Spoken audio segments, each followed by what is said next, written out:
All right, so good day, everyone.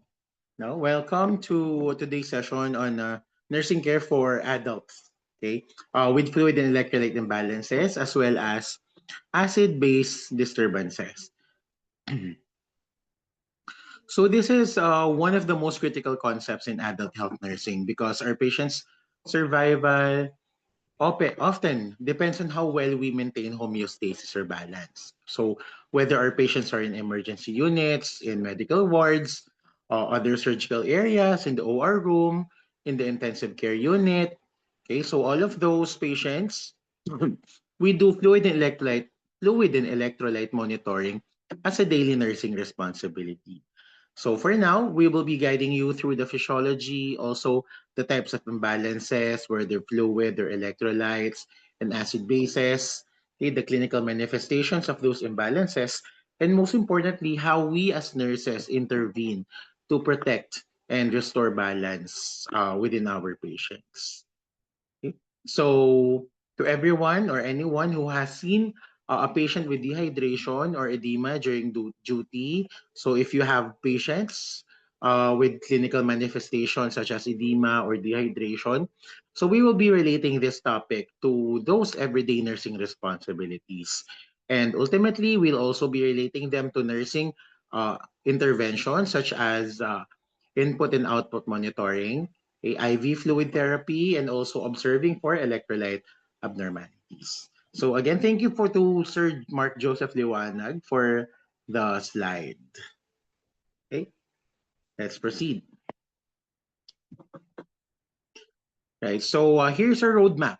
Okay, we will begin with the basics of body fluid, okay, what they are, their compartments, and also the functions. Then we will be talking about fluid and electrolyte, imbalance and balances, how it is maintained, how it gets disturbed, and the consequences of each imbalances.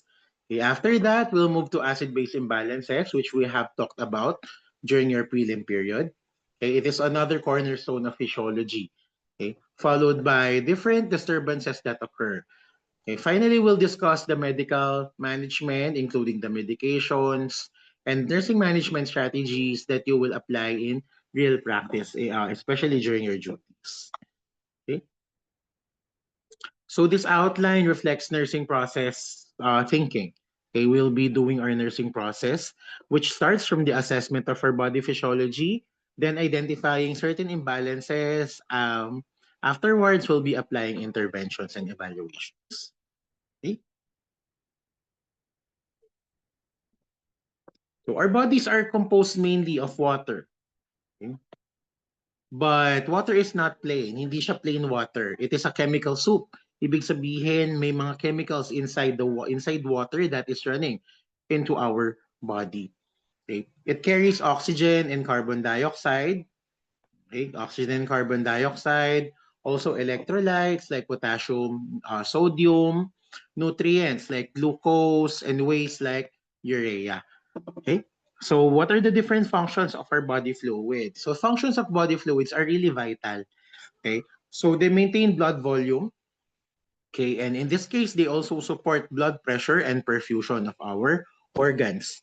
Okay. They also help control body temperature through mechanisms like sweating and vasodilation. Okay. Also, um, they transport substances to and from the cells, okay, including other electrolytes, okay, nutrients, and waste, right? They serve as a medium where metabolism occurs. So dapat within the cells ang ating fluids. So labi nga natin, meron tayong ICF at saka meron tayong ECF, which we will be discussing later on. Okay, and finally, they lubricate joints to prevent wear and tear. Okay, they lubricate joint to prevent wear and tear. Okay, usually ito ang ating mga synovial fluid. Okay?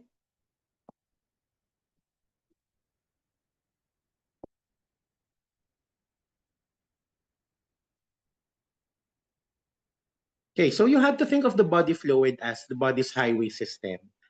Okay, it carries supplies, it removes waste, again, it regulates temperature, and also it is a cushioning. It cushions our movement, specifically That's the function of the fluids inside our joints or our synovial fluid. Okay, so you have to think what might happen to a patient if they lose a large number of fluid quickly. Okay, syempre magkakaroon ng hypovolemic shock yan, and we'll be discussing hypovolemic shock in a while. Okay, we go to your fundamental concept of fluid and electrolyte balances. Okay. So body fluids are divided into two major compartments. We have our intracellular fluid. Okay, we have our intracellular fluid and your extracellular fluid. So we have ICF and your ECF. Okay, so inside the cells are your intracellular fluid inside the cell. Okay, about 70% of total body fluid. Okay, it maintains cell structure and also enables biochemical reactions inside the cell. Okay, what about extracellular fluid? So these are fluid that are outside, okay, outside of your cells, and about 30%, okay, of our fluids are outside of the cells. Okay, this includes interstitial fluid, your plasma in your blood, and special fluids like your cerebrospinal fluid and your synovial fluid as well. Okay. So we must remember that about 60%, okay, of an adult's body weight is fluid. Okay, balance between these compartments is dynamic, okay, between the intracellular space and extracellular fluid space. It is constantly maintained by processes like your osmosis, okay, your diffusion, and your filtration as well.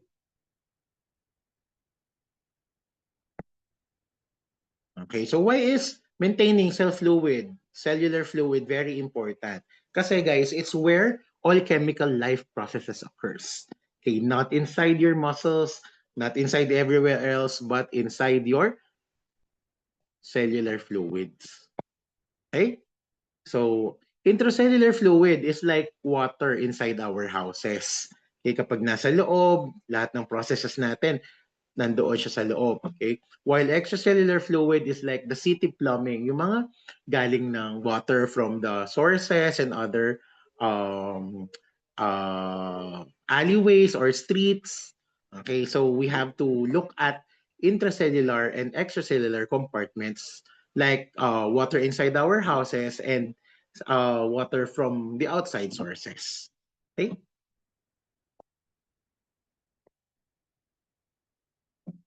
Then we have your location of fluids. Okay, sabi nga natin we have two main compartments, your intracellular fluid and your extracellular fluids. Okay? So meron din tayong tinatawag na third spacing, but we will be discussing that later on. Okay? So breaking it down, we have our intracellular space, okay, which is 70%, and extracellular space, which is 30%. Okay? In your extracellular space, 30% is your interstitial space. Interstitial space composed of 22%. Okay? We also have your intravascular,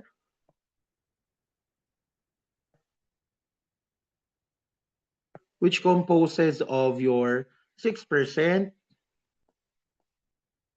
Okay, and then you also have finally your transcellular. Okay, your transcellular space occupies around 2% of our extracellular fluids. Okay, sometimes fluid leaves its normal compartments and becomes trapped in areas where it cannot be easily used. Okay, that is called your third spacing. Okay, like your what are examples of your third spacing? You have your edema sa mga paa natin, okay, the ascites in our abdomen, or pleural effusion also in our chest and in our lung. So although the body appears swollen when we have third spacing, circulation is depleted, leading to shock or poor perfusion. So hindi actually siya parang namamaga. Okay, nagkakaroon lang ng shifting of the fluids into other spaces, which is called your third spacing. Okay? Tignan natin. Okay? Sabi natin kapag fluid overload, maraming tubig, maraming fluid, Okay? But tingnan natin yung mga cirrhotic patients. Okay? Patients with liver cirrhosis. Okay? They have ascites. Okay? They have our ascites. Aray ko. Okay? They have our ascites. Okay? And ibig sabihin, maraming fluid yan sa abdomen. But, come to think of it, they are still hypotensive. Okay? Bakit? Kasi nga, because of third spacing. Okay?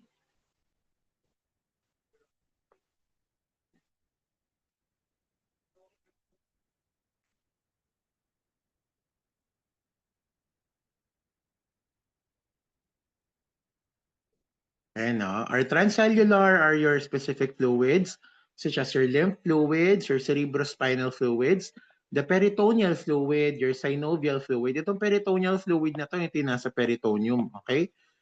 Ito yung ginagamit natin. Ito yung kapag meron tayong peritoneal dialysis, ito ang ating nililinis.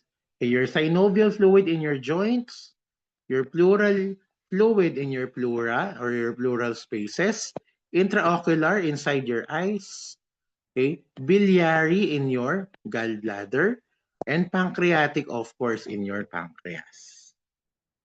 Okay, so those are your transcellular fluids.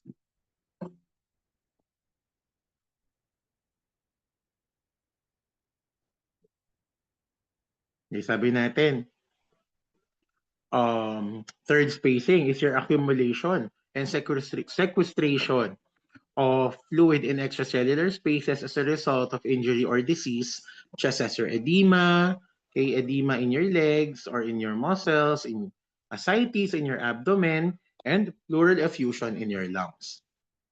Okay, so injury and inflammation, okay, it causes increased capillary permeability. Okay, therefore, this allows proteins, okay, fluids to escape into the tissues, leading to third spacing. Okay, so think of a burn patient like if the skin barrier is destroyed by those severe burns. Okay, there is leaking out of fluid out of your vessels, and liters of plasma seep into your interstitial spaces, and this causes edema and hypovolemia at the same time. So, um, tawag dito, edema, ibig sabihin nagkakaroon ka ng fluid in your third spaces and decrease blood volume kasi nawawala sila sa loob ng blood mo. Therefore, causing decreased blood pressure. Okay, kaya ka nagkakaroon ng hypovolemic shock. Okay, kapag burn ang patient mo. Okay? So yun nga, kapag burn victims, they often need large volumes of IV fluid because the fluid out of their vessels is leaking into the tissues. So kapag mababa, again, ang blood volume, bababa ang blood pressure, therefore causing hypovolemic shock or shock because of low volume of your blood. Okay? Okay, so normal fluid intake. Okay, normal fluid intake varies by gender and activity. Okay, for women, it is about 2.2 liters per day for women and 3 liters per day for men. Okay, most comes from drinking fluids, around 80%, and 20% comes from food like your fruits, soups, or vegetables that had fluid content.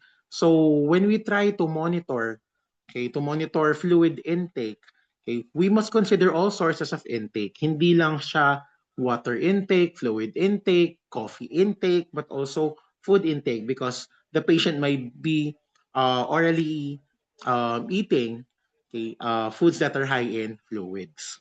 Okay.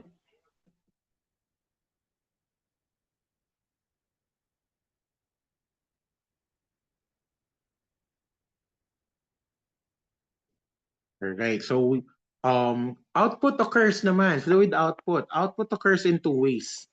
Okay? We have our sensible fluid loss and our insensible fluid loss.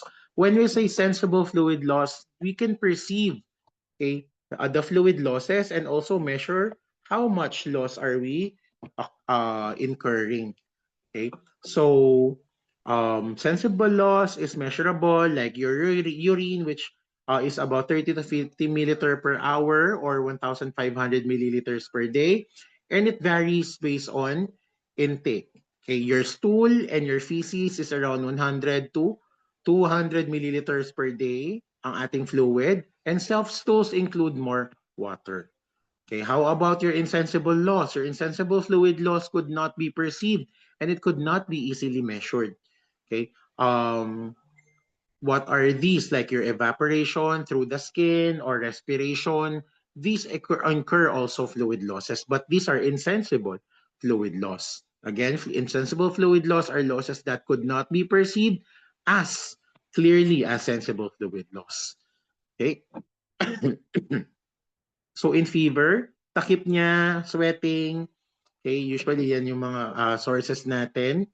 Okay, kapag daw may lagnat tayo or takip niya, mabilis ang respirations or diaphoresis or increased sweating, okay, insensible losses increase significantly.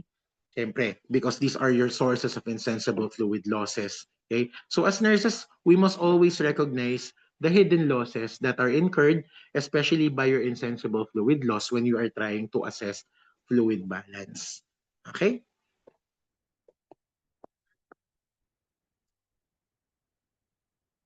Okay, then we go to your movement of fluid and electrolytes. So osmosis. Osmosis is the process, is the passive, okay? Passive process. Um, it is a passive movement of water across membranes. Okay, water ang pinag-uusapan natin dito, ha? Osmosis is the passive movement of water across your membranes. It is driven by solute concentration. Okay, so solutes, solutions with high solute concentration pull water toward them, and this is called your oncotic pressure or your osmotic pressure. Again, oncotic pressure or osmotic pressure is the power of a solution to draw water across a semi-permeable membrane. So titignan natin dito, saan ang mas madaming saan ang mas madaming pangalan nito, mas maraming solutes. Okay? So kapag ganyan, dinodraw niya yung water sa mas maraming solutes. Okay? So ang nagmo-move is yung water. Tandaan natin kapag osmosis, water po ang nagmo-move siya. Okay?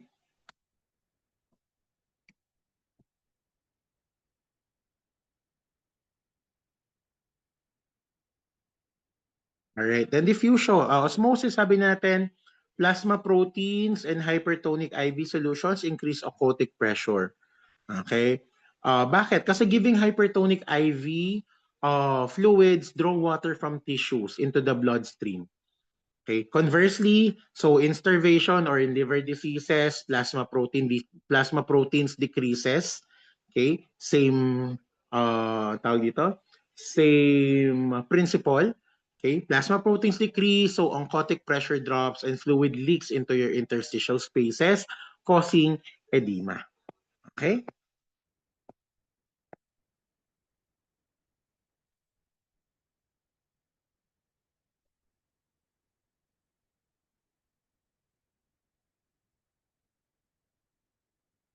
Okay, then we go to diffusion. So sabi natin, diffusion. Okay? Diffusion is movement of molecules, not water, ha? Molecules and not water, okay? From higher concentration to lower concentration.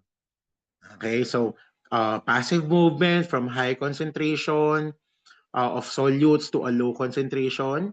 Okay, let's see for example your oxygen and your carbon dioxide. Okay? So sabi natin, diffusion is movement of molecules, hindi water ha, molecules. Okay? Oxygen diffuses from alveoli which has high concentration, okay, of your oxygen, okay, into your blood. Okay, kapag nagkakaroon tayo ng respiration, okay, nagre-replenish tayo ng oxygen. This is oxygenation. Okay, so oxygen diffuses from the alveoli, which has high concentration of oxygen, into your blood, which has low concentration of oxygen. While carbon dioxide diffuses from the blood, which has high concentration of CO2, to your alveoli, which has lower concentration of your CO2. Okay, so the exchange of These gases or molecules from your alveoli into the blood and from the blood into the alveoli is the foundation of respiration. Okay, it is also applied to electrolytes that are moving across permeable membranes.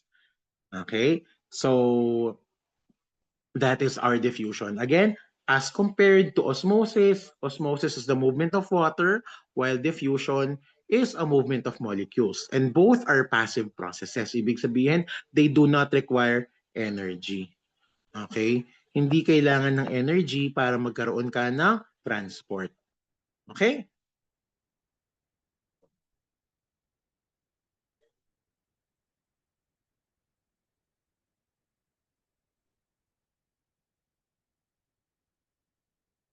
Next is filtration. Okay, so there is filtration is a passive process again. Okay, it is a passive process, therefore, meaning wala tayong energy involved dito.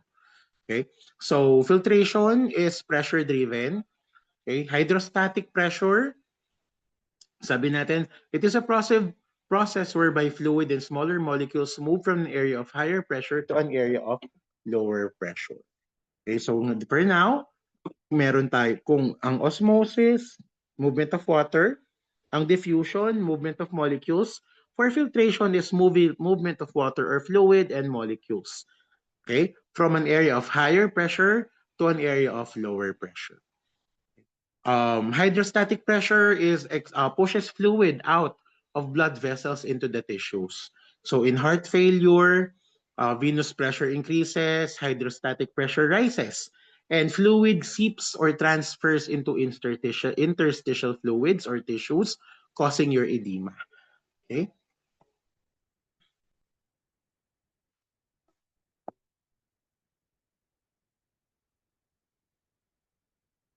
Okay, then we have your active transport. Pag sinabi nating active transport, this requires energy. Okay? So this requires energy.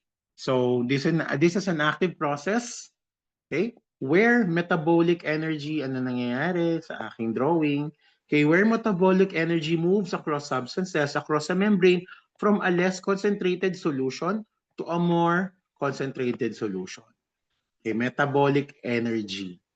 Okay, for example, the sodium-potassium pump moves sodium out of cells and potassium into the cells. So unlike osmosis and diffusion, active transport uses energy. And what is this energy? This is in the form of your ATP or your adenosine triphosphate. Okay, the sodium-potassium pump is a classic example. So it moves sodium. Okay, it moves sodium out of the cells. Okay, and potassium inside of your cells. Okay, this process maintains excitability of muscles and your nerves. So it's a POSI, sodium and potassium pump.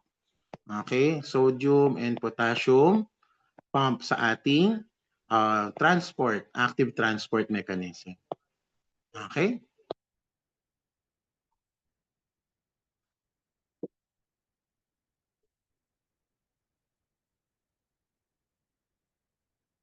Okay, then we have your maintenance of fluid balance, which is your thirst mechanism.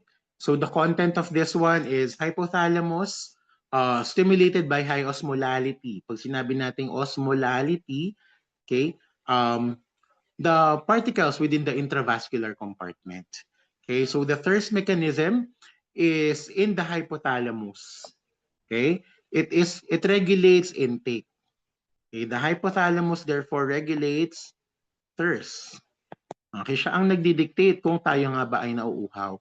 Okay, so increased serum osmolality from dehydration or salt intake triggers thirst. Okay, older adults often have a blunted thirst response, putting them at risk for dehydration. Okay, so ayan. Okay, so thirst mechanism again, bakit ganun? Okay, thirst mechanism again is regulated by your hypothalamus.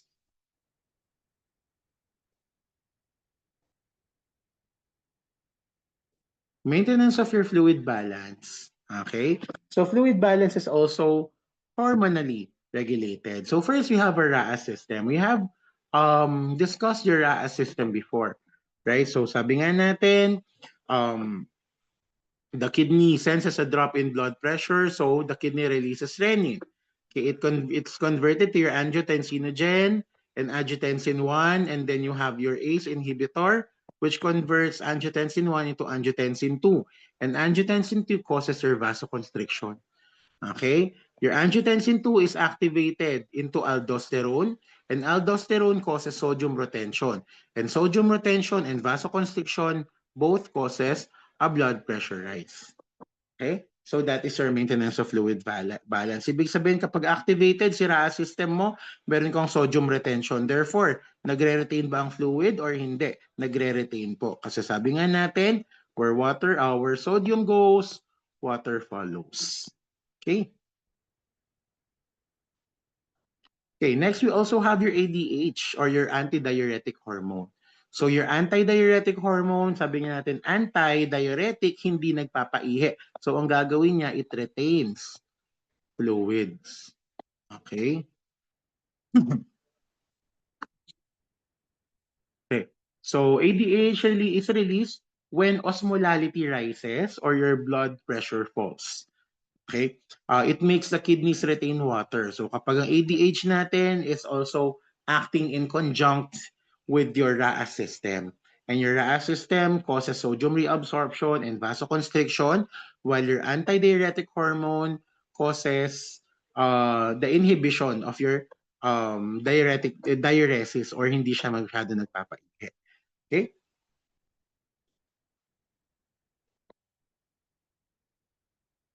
Your ANP or your atrial natriuretic peptide. Okay, so it promotes sodium and water excretion. Okay, your ANP is released when atria stretches due to excess volume. So kapag madami namang volume, nagre-release po si ANP ng iyong sa iyong atria. Okay, it promotes sodium excretion and decreases your thirst mechanism. So together, okay, your RAAS, your antidiuretic hormones, and your atrial natriuretic peptide, okay, balances intake and output inside our body. Okay?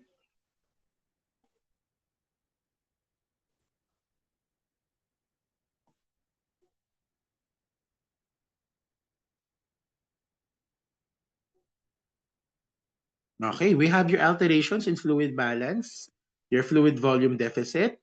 Okay, we have your hypovolemia, which is loss of both water and electrolyte proportionally. This is like bleeding, vomiting, or diarrhea. And your dehydration is primarily water loss without significant loss of electrolytes. Okay, this leads to hyperosmolarity, and this is often seen in your fever, okay, inadequate fluid intake, or excessive perspiration. Okay. So between hypovolemia and dehydration, who do you think is more dangerous? Okay. So actually both can be life-threatening, both hypovolemia and your dehydration. However, hypovolemia quickly causes shock or your hypovolemic shock.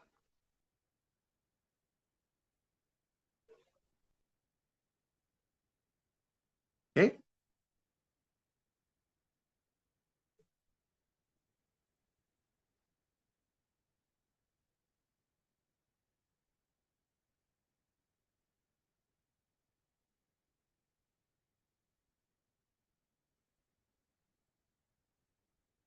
Hmm. So we have your fluid volume deficit. Your fluid volume deficit has um, causes. Okay, and some of the causes of fluid volume deficit include your inadequate fluid intake, especially in your confused, your elderly, and your NPO or your nothing per orem patients. You also have your GI losses. Okay, you lost fluid through your gastrointestinal tract, like vomiting, also diarrhea, and your nasogastric suction. Okay, excessive sweating or diaphoresis also causes fluid volume deficit. Okay, also adrenal insufficiency due to lack of aldosterone. So sodium and water are lost because wala kang aldosterone, which causes sodium absorption and vasoconstriction. Okay, You also have your polyuria or your excessive urination and diuretic use. Okay, like your diabetes mellitus or insipidus, and also acute blood loss. Yan, loss of plasma or blood. Okay.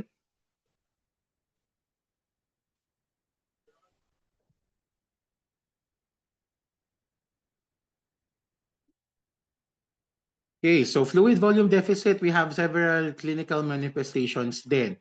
Okay, so signs of FVD or your fluid volume deficits includes your weight loss and dehydration markers, like your dry skin, okay, dry mucous membrane, core tissue turgor or post skin turgor, thirst, and your low-grade fever. Okay, you also have vital signs, changes in your vital signs such as your hypotension, orthostatic hypotension, and a weak, thready, and rapid pulse. You can also notice flat neck veins, especially in your jugular veins, and decreased capillary refill. Okay, so this might be due to dehydration or fluid deficit. Okay. Also, you have your neurological symptoms like your lethargy, confusion because of pure perfusion in your brains. Okay. You might have also renal signs and symptoms like your oliguria or your decreased output or even anuria or absence of urine output or absence of urine. Okay. Your laboratories will reveal hemoconcentration. Okay, hemoconcentration is increased hematocrit. Also, you have increased blood urea nitrogen, which is more than 21 milligrams per deciliter. Also, increased specific gravity of your urine, which is your more than 1.029. Okay.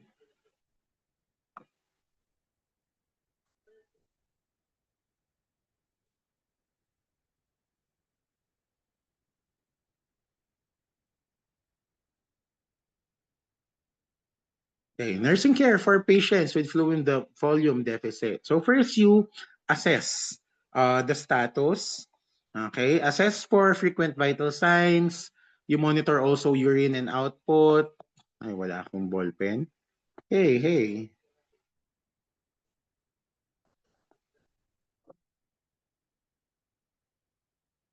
Lang ha. Okay, so you assess for vital signs. Okay, you also monitor input and output and your laboratories, okay, your hematocrit, and your weight. Okay, kailangan ng ating daily weight. Okay, use an intravenous IV fluid. So administer IV fluids carefully using infusion devices. Okay, for mild cases, oral rehydration therapy is encouraged. Kapag mild cases ka mo, oral rehydration lang din. Okay. You also provide comfort and safety. Okay. You provide comfort and safety by providing mouth care. You also protect skin from breakdown using your cushions and your pressure pads. Okay. You also promote intake.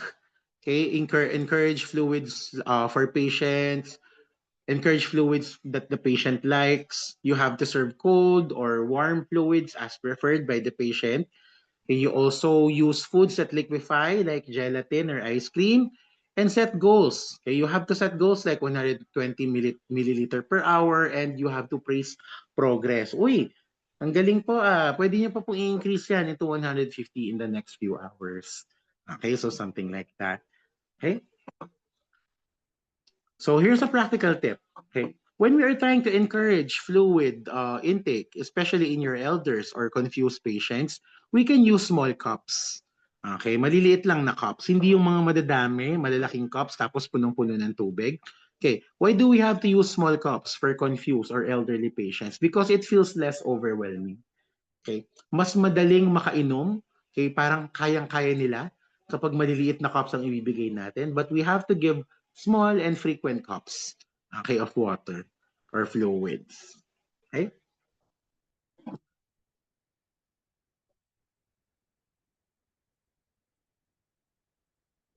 Okay, we have your okay. All right. Now we go to your fluid volume excess. Okay? So on the other end or on the other side of your imbalance, it's your fluid volume excess. Kanina fluid volume overload or fluid volume deficit, sorry. Okay, so fluid volume excess or your hypervolemia, okay? All right, so excessive amount of fluid and sodium, okay, in an isotonic proportion. So ibig sabihin, sodium and water are retained in equal amounts.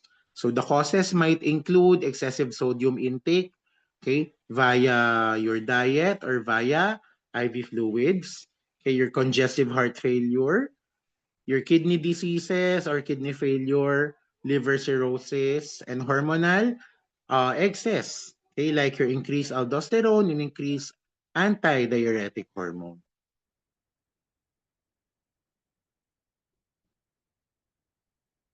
Okay, so clinical manifestations of your fluid volume excess includes a rapid weight gain. So 2 to 5 pounds in a day ang kanyang weight gain.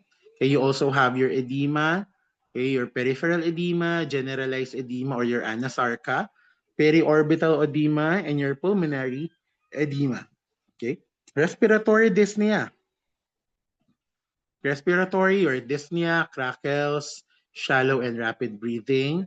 For your cardiovascular symptoms, you have your bounding or rapid pulse, okay, some distended neck veins, S3 heart sounds or your gallop, S3 gallop. Okay, your neurological, okay, confusion, especially due to cerebral edema, yun, napupuno na po ng tubig yung brain. And your labs, okay, labs would include diluted blood. Ibig sabihin ng diluted blood, mababa ang hematocrit mo at mababa din ang blood urea nitrogen mo. Okay?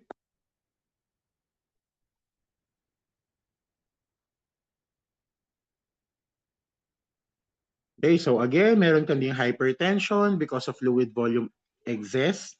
Okay, madami ang blood volume mo. You also have a full bounding and rapid pulse. You have your distended neck veins. Kung kanina flat neck veins, ngayon distended ang ating neck veins because of your fluid volume excess. Okay, you also have your muscle weakness, fatigue, and mental confusion. You also have your diluted urine, possibly with increased um, volume of your blood or your fluids. Okay, your hemodilution results in decreased hematocrit, less than 40%, and BUN, less than 8 milligram per deciliter.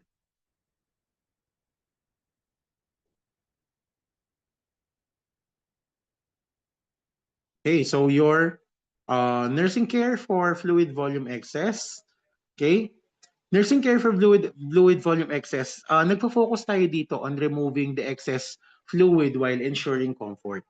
Okay, hindi lang tayo aggressively nagre-remove or nagre-reduce ng excess fluids. Okay, we also have to ensure comfort of our clients. Okay, so we have to assess edema objectively. We have to mark sites. You have to measure girth. Okay, by measuring with a centimeter tape over the umbilicus for abdominal girth that is associated with your ascites, okay, or your third spacing. Okay, circumference of extremity associated with peripheral edema. You have to mark the site on the extremity for continuity of assessment. Okay, then you also position, okay, in high Fowlers or mid Fowlers to facilitate easier breathing. Okay, you restrict dietary sodium as ordered and as prescribed, and you manage fluid restrictions. Okay, you also have to wait. Okay, you also have to offer ice chips. Hi. Okay, you also have to offer ice chips. Okay, it's counted as half frozen volume. Okay, you have to use small cups to give um illusion of more fluids kasi mas yun nga sinasabi natin kanina, use small cups. Okay? And then you also give chewing or sugarless gum, chewing sugarless gum. Okay? To relieve thirst by keeping the oral cavity moist.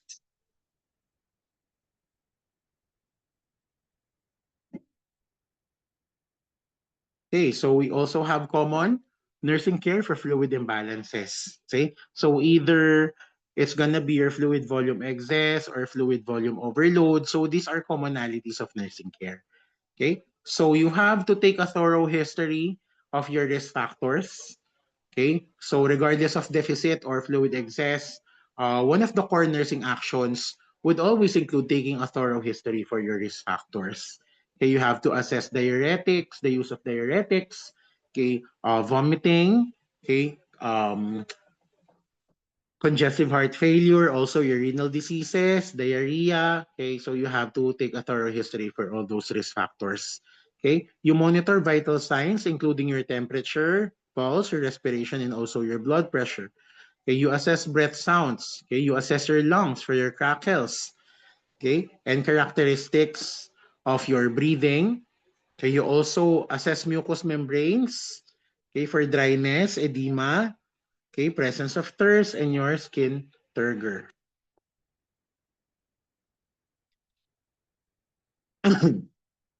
Okay, you track, okay, intake and output meticulously, okay, orally, IV, urine, stool, or your drainage, your NGT, okay.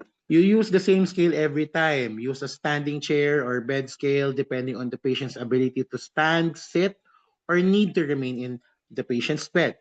Okay. Aside from using the same scale every time, you have to weigh the patient at the same time every day.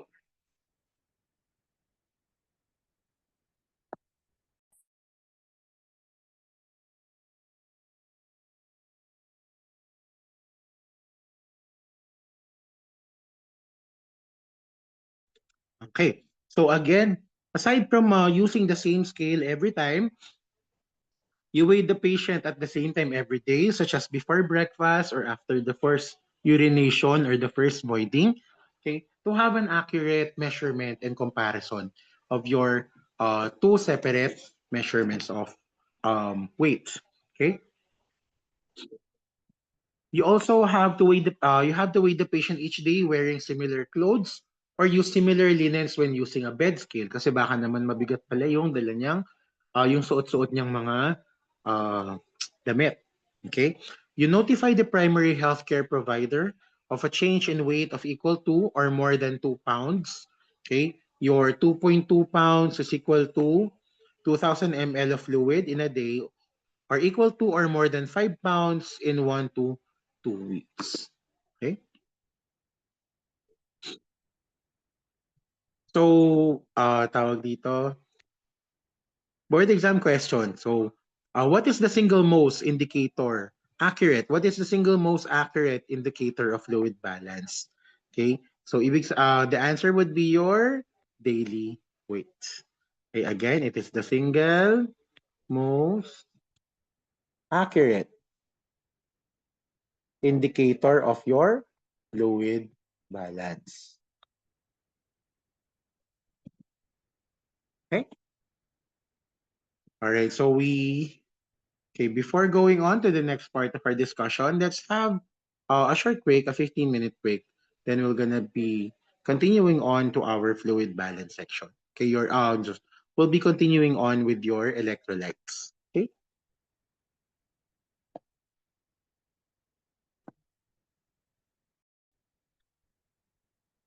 All right, so we go to your electrolytes. Okay. So electrolytes are charged particles that conduct electricity in a solution.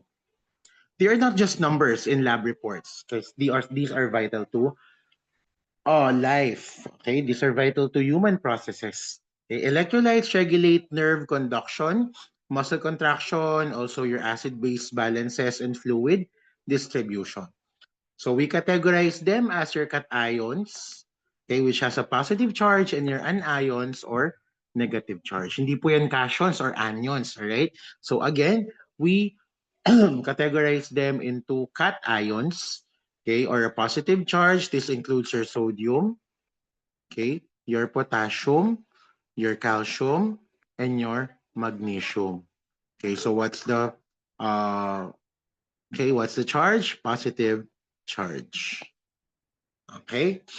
Also your anions, okay, your chloride, okay, your bicarbonate,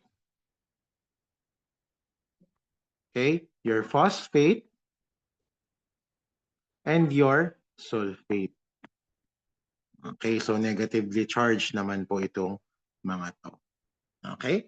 So these are your cations and your anions. Okay? So each of your anions and cations has a specific role, and any imbalance between these charged particles can cause significant dysfunction in your body, especially in your heart, your brain, and your muscles. Okay. So, board exam question agad-agad. Okay, which electrolyte imbalance is most dangerous to the heart? Okay, the answer would be your potassium. Okay? So we have to think of electrolytes as your batteries of the body. Okay, ano ba yung pinoprovide ng batteries? It provide power and electricity. Okay?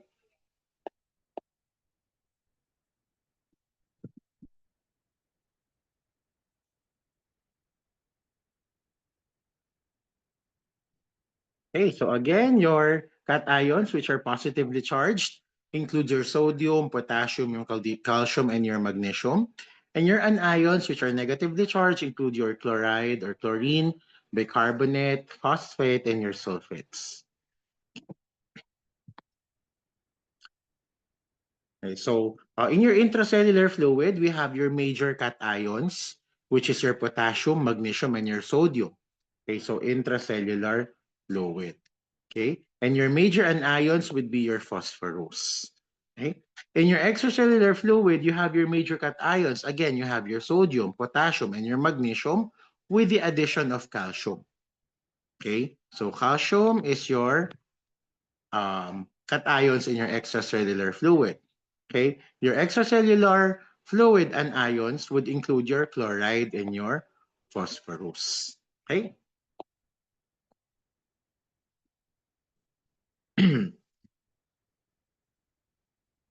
So we have your normal values, okay, for your adults. So in your venous blood, okay, we have your sodium, which is 135 to 145 milliequivalent per liter. Okay, your potassium is 3.5 to 5 milliequivalent per liter. Your chloride is 95 to 105 milliequivalent per liter. Your total ionized calcium is 4.5 to 5.5 milliequivalent per liter, or 8.5 to 10.5 milliequivalent per deciliter. Your magnesium would be your 1.5 to 2.5 milliequivalent per liter, or 1.6 to 2.5 milligram per deciliter. And your phosphate is 1.8 to 2.6 milliequivalent per liter in the form of your phosphorus. Okay.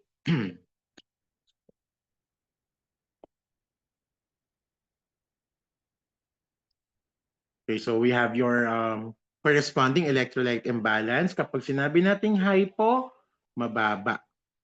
Okay? Kapag sinabi nating hyper, mataas. Okay, so you have your natremia, which is your sodium, kalimia, which is your potassium, magnesemia, which is your magnesium, calcemia for your calcium, phosphatemia for your phosphates, and chloremia for your chlorine or chloride. Okay. Okay, we go to your potassium. So potassium is the major intracellular cation. Okay. So positive ang kanyang charge. It's critical for nerve impulse, conduction, also your muscle contraction, and your cardiac rhythm. Okay, so even small changes in extracellular potassium can dramatically alter the function of your heart. Okay, because only a small fraction is in plasma. So konti lang ang nasa plasma. Okay, kasi intracellular ang major, usually intracellular po ang potassium natin. Okay? So, we also have your sources of potassium. Okay, your medium banana, soybeans, kidney beans. Okay? Apricots, potatoes, prunes, beets, spinach, zucchini, and your acorn squash. Okay? Pero ang pinakasikat would be your banana, which a medium-sized banana provides 450 milligrams of your potassium.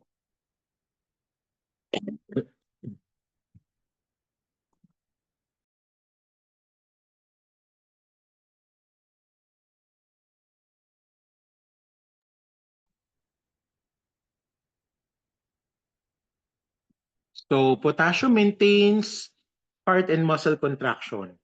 Okay, sabi nga natin, H&M, heart and muscle contraction. It helps also to control the fluid inside the cell because it's a major cation inside your cell. And blood tests that measure potassium levels via the outside of the cell or your extracellular fluid. So hindi tayo nakakapag-measure ng potassium inside the cell. We can only measure the extracellular fluid. Okay, and that is the potassium level. So it should be ano potassium level natin? Okay, our potassium levels is your 2.5 to 3.5 milliequivalent per liter. Okay? 3.5 to 5.0 milliequivalent per liter.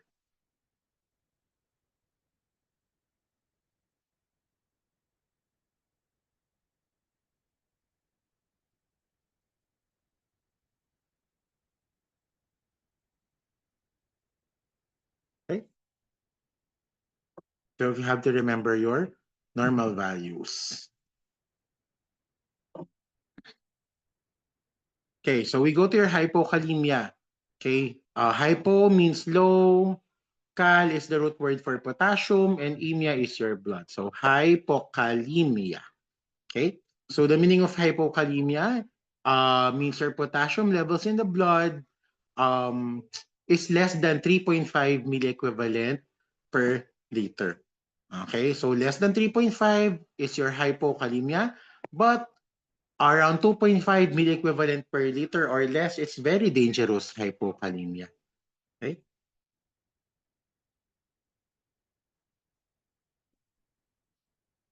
Okay, so hypokalemia means potassium levels are less than 3.5 milliequivalent per liter. Okay? So, we have your ditch. Okay? Ditch potassium. Ibig sabihin, tanggalin mo o tinatanggal yung potassium. Your body is trying to ditch potassium. Okay? Which includes your drugs, your laxatives, your diuretics, okay? Your steroids.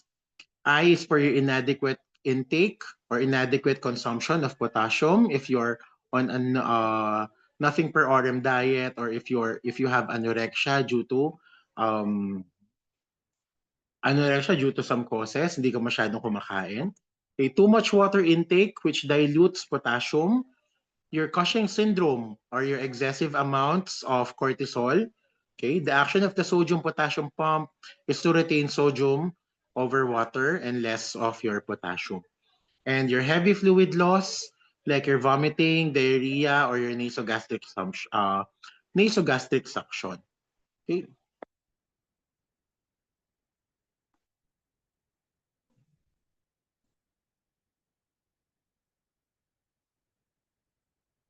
Okay. So when potassium moves from the extracellular to the intracellular spaces with alkalosis or hyperinsulinism, it could also cause your hypokalemia.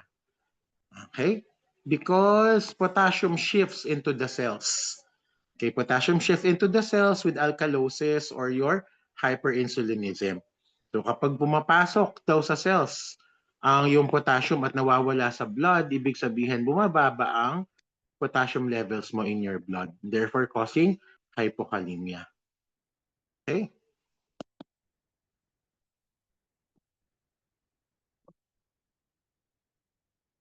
Okay, you have your clinical signs of hypokalemia.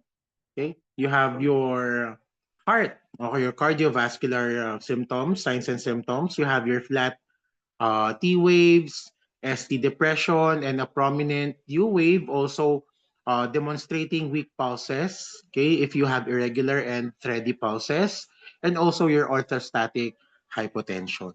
Okay, your GI or your gastrointestinal tract would uh, show manifestations of constipation, your hypoactive bowel sounds, okay, some abdominal distension and paralytic ileus. Okay, kapag low and slow, sabi nga natin. Okay, also, we have your neuromuscular symptoms like your muscle cramping, flaccid paralysis, Okay, decrease deep tendon reflexes and your shallow breathing and confusion, also your weakness. Okay? So nasan ba yung 7Ls dito? Okay. So we have our 7Ls. Okay, sabi natin, easy way to remember 7Ls. First is your letter G or your confusion. You also have your low and shallow respirations due to decreased ability to use accessory muscles for breathing. Okay, your lethal cardiac dysrhythmias like your ST depression, shallow T wave, and a projection of your U wave. Okay, you also have lots of urine. You have your frequent urination, your polyuria. Okay, which makes the kidneys unable to make the urine concentrated. Okay, polyuria na unconcentrated urine. Also, your leg cramps, limp muscles, because of your deep decreased DTR or deep tendon reflexes, and your low blood pressure and heart rate. Okay?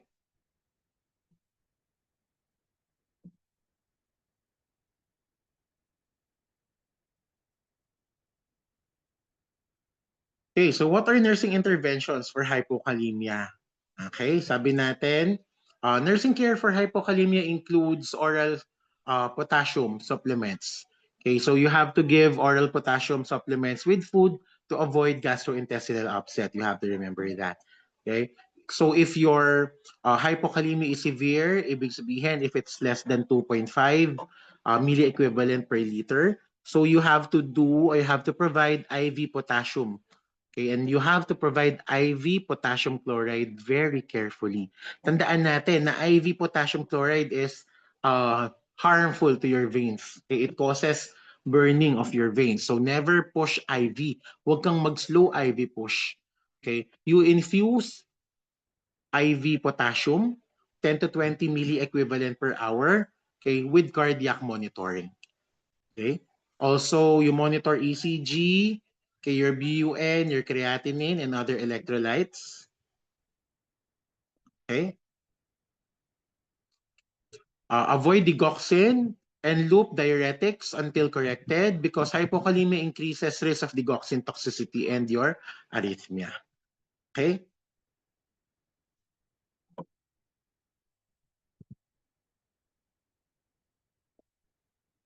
So sabi natin, physician might switch to a patient to a potassium sparing diuretic. Okay? So yung mga case par diuretics natin.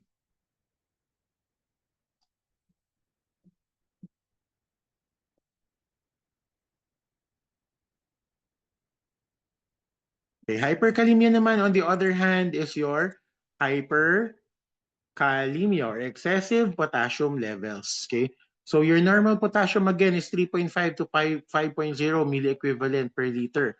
So anything higher, which is ibig sabihin, more than 5.0, okay, is considered hyperkalemia. Okay, it is life-threatening. So 7.0 or higher is very dangerous or it is life-threatening. So bakit life-threatening si hyperkalemia? Okay? Remember the phrase, the body cared too much about potassium. Ibig sabihin, hindi niya inaalis yung potassium sa loob ng blood natin. Okay?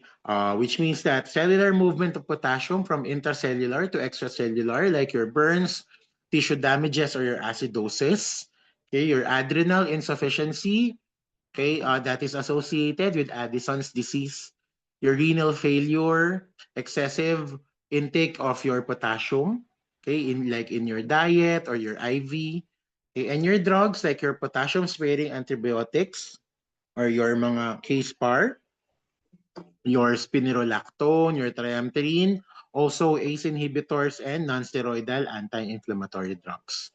Okay, so those are your mnemonics for your care. Okay. Okay, your signs of hyperkalemia shows tight and contracted. Okay, so in your heart, you can see tall peak T waves, your arrhythmias, and your bradycardias, your arrhythmias like your ventricular fibrillation if your hyperkalemia is severe. Okay, it means that more than 7 po ang value ng yung hyperkalemia. Your GI tract would show diarrhea, cramping, hyperactive bowel sounds. Okay, your neuromuscular signs and symptoms would include twitching, your weakness, and your paralysis. Okay, your paralysis in extremities, which is a late manifestation, and increased deep tendon reflexes. Okay, so we have your signs and symptoms of your hyperkalemia. Let us remember murder. Okay, so murder equals your muscle weakness, which is a late manifestation. Okay, urine production, which is little to none, which indicates your renal failure. Okay, and your respiratory failure due to the decreased ability to use breathing muscles or seizures develop, and decreased cardiac contractility or your weak pulse, low blood pressure, also your also your early cramps. Okay, early sign of cramps, late profound weakness, or your flaccid paralysis, and your rhythmic changes. Okay, your rhythm of your ECG changes into a tall peak T waves, a flat P waves, a widened QRS complex, and prolonged PR interval.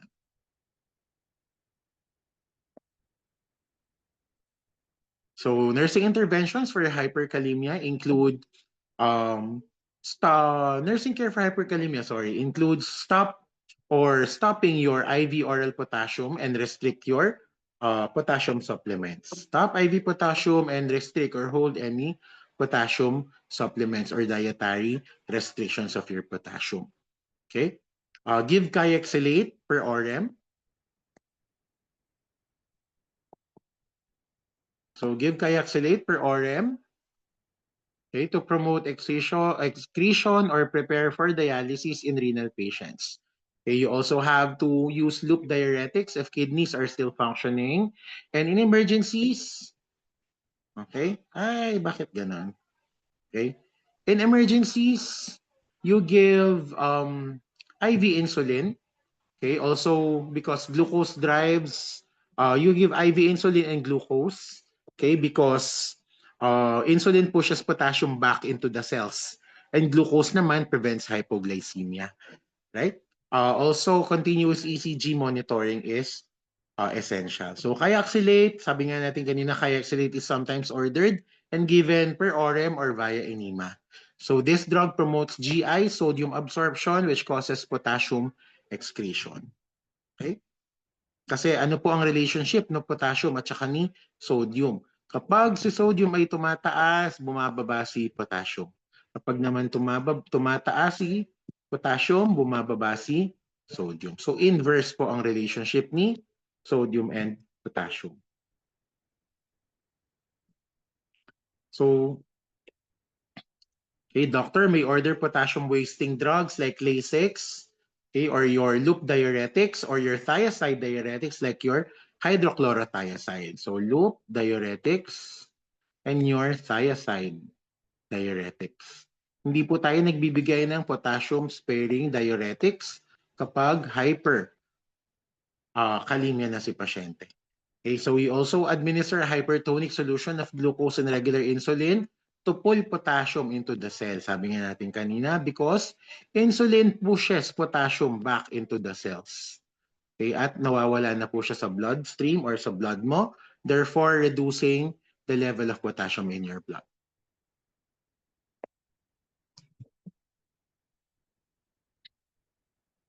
All right, we now go to your sodium disorders. Okay, so for your sodium overview, okay, sodium is the most abundant cation in the extracellular fluid. Okay, its main role is summarized as 3 Bs, your blood pressure, your blood volume, and your blood pH balance. Okay, so it regulates blood pressure. Okay, it controls blood volume, and it balances blood pH. Okay? So sabi nga natin, water loves sodium because where sodium goes, water follows. Tandaan natin yan. Okay, nag-survive ako ng nursing life ko because hindi ko kinalimutan where sodium goes, where sodium goes, water follows. Okay? So the normal sodium level is 135 to 145 milliequivalent per liter. Okay? negative or less than 135 would mean your hyponatremia.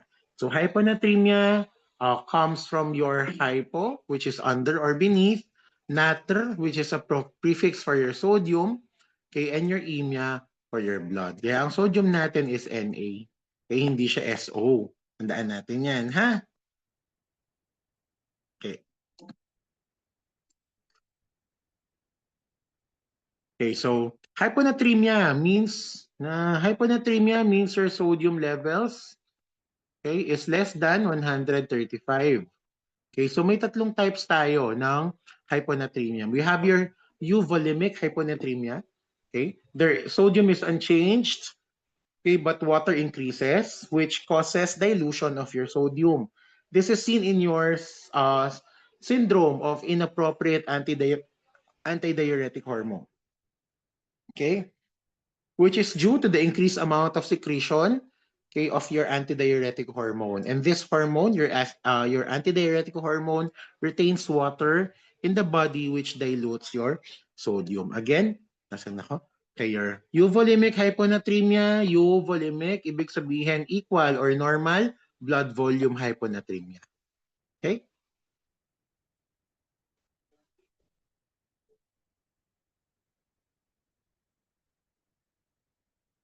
Your hypovolemic hyponatremia is where patient has lost a lot of fluid and sodium. Ibig sabihin, both fluid and sodium are lost.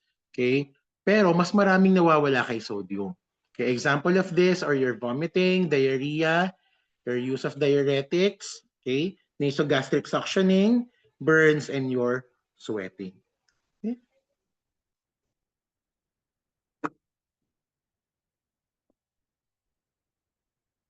Okay, third would be your hypervolemic hyponatremia. Okay? Where both increases, nag-i-increase si blood volume mo, okay? Also your sodium, but water gain is greater. Okay? Like your what happens in your patients who have congestive heart failure, okay? Also renal failure because of water reabsorption or water retention in your cirrhosis, which causes your portal hypertension. Okay? Sabi natin, sodium decreases due to dilution and because total body water and sodium are regulated independently in the body.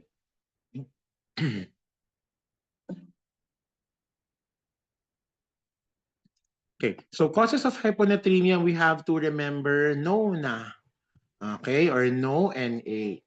Okay, so hyponatremia occurs when sodium is lost or water overloads sodium concentration. So we have to remember NONA. Okay, and NONA stands for your N. Okay, sodium excretion increase. Na excretion is increased. Okay, via renal loss, GI suctioning, vomiting, excessive sweating, diuretic therapy, also your adrenal insufficiency. Okay, for your O, okay, you have your overload of fluid. Okay, your CHF, hypotonic fluids, renal failure, which dilutes sodium. So both of these pathways, okay, your NO, okay, sabi natin, ayan, ay, nawawala ako. Alright, so your NO, both pathways dilute sodium concentration and disrupt fluid balances. So you also have your signs and symptoms of hyponatremia. So we have to remember depressed and deflated. Okay, so for hypernatremia, you have your neurological symptoms, which is the most affected symptom in your hyponatremia. Okay, it causes seizures, lethargy, which leads to coma. Okay, for your cardiac system, a weak and thready pulse is noted. Tachycardia is also observed. Okay, your respiratory system, you have your shallow respirations. Okay, this is due to skeletal muscle weakness, okay, progressing to your respiratory arrest. Okay.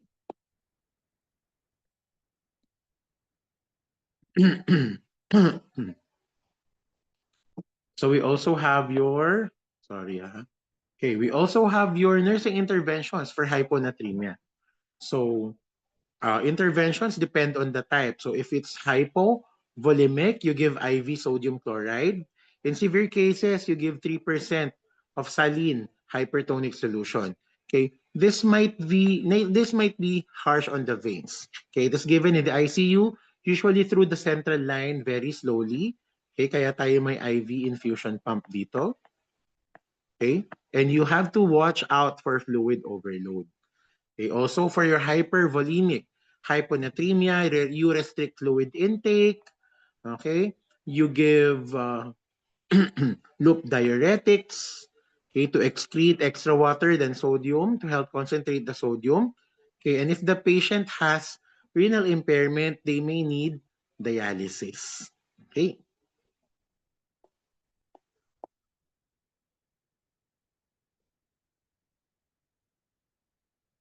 Also, if it is caused by syndrome of inappropriate antidiuretic hormone or your antidiuretic hormone problems, you restrict fluids and sometimes we have to use declomycin. Okay, so declomycin, which is an ADH antagonist, okay, it counters the effect of antidiuretic hormones or it blocks the effect of your antidiuretic hormone, okay, which is part of the tetracycline family. Okay, you have to the nursing interventions or nursing consideration for declomycin.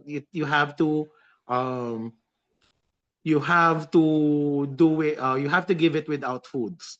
Okay, especially the dairy or antacids because this bind to cations and this affect the absorption of your cations.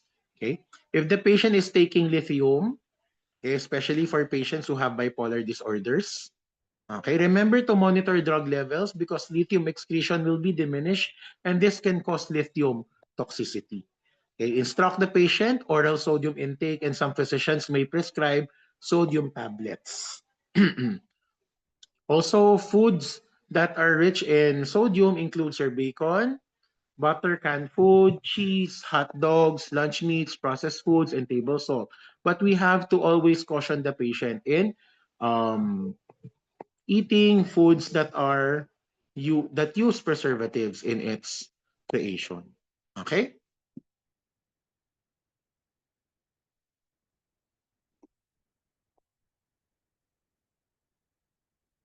Okay, hypernatremia, so excessive sodium in our blood. Okay, so hypernatremia means sodium which is more than 145, okay, milliequivalent per liter. And causes can be remembered as high salt. Nasaan ba si high salt? Okay, so high salt. So sabi natin, hypernatremia, there is a lot of sodium outside the cell and this attracts the water from inside the cell which will cause water to move outside the cell and dehydrate the cell. Okay, so high salt, remember the phrase, okay?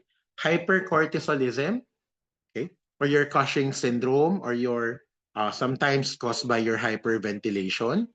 Also increased sodium intake, whether oral or IV. A GI feeding without water supplementation. S is your hypertonic solutions. H is your hypertonic solutions. S is for your sodium excretion or decreased sodium excretion due to renal failure or the body keeping too much sodium and the use of your corticosteroids. Okay, A is your aldosterone overproduction or your aldosterone excess.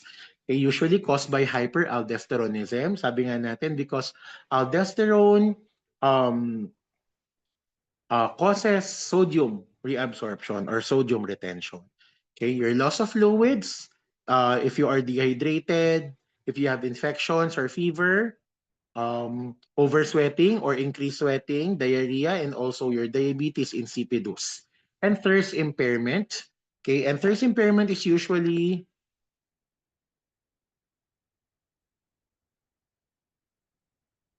thirst impairment is usually seen in elderly and in your neuro patients. Okay, kasi minsan confused itong mga to. Hindi nila alam na nauuhaw na pala sila. Okay?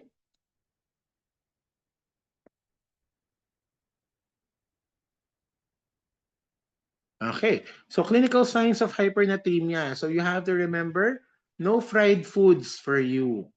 Okay, and fried stands for fatigue, R for restless, you are really agitated, okay, confused, central nervous system changes.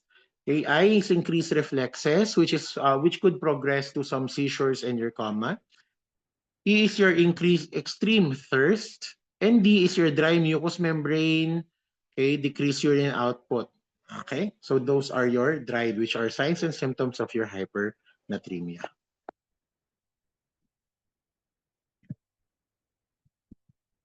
You have to, nursing interventions for hypernatremia includes restriction of your sodium intake. Okay? You also keep patients safe because they will be confused and agitated. So sabi nga natin, these are your nervous system, central nervous system affectation. Okay? Doctor may order to give isotonic or hypotonic solutions such as your 0.45% normal saline. This is hypotonic and is the most commonly used. So give hypotonic fluid slowly because brain tissue is at risk. Okay? Bakit kaya hypotonic? Okay, kasi ipupull niya po yung sodium. Okay? Educate patient and family about signs and symptoms of high sodium level and prepare foods to eat. Okay, and your high sodium foods which include tawag dito, your high sodium food na hindi natin pwedeng ipakain include your canned meats or canned foods, processed foods, or your snacks that have high sodium content. Okay? And your diuretics, which includes your furosemide. Okay, so you have to educate patients and families, okay, that we have to always correct hypernatremia slowly. Huwag natin bigla-bigla. Okay? Bakit kaya hindi rapid? Why do we have to avoid rapid correction of hypernatremia at kailangan paunti-unti we have to correct hypernatremia slowly? It's because it could cause, okay, the sudden correction of hypernatremia. Okay, kapag we withdraw or magpo-pull out tayo ng water from blood, okay, or sodium from the blood, it could cause cerebral edema. Kasi ibig sabihin, ipupush mo out siya. Ipupush mo ang sodium from the blood into the cellular spaces. Okay? And your cerebral edema would be a cause of that. Okay?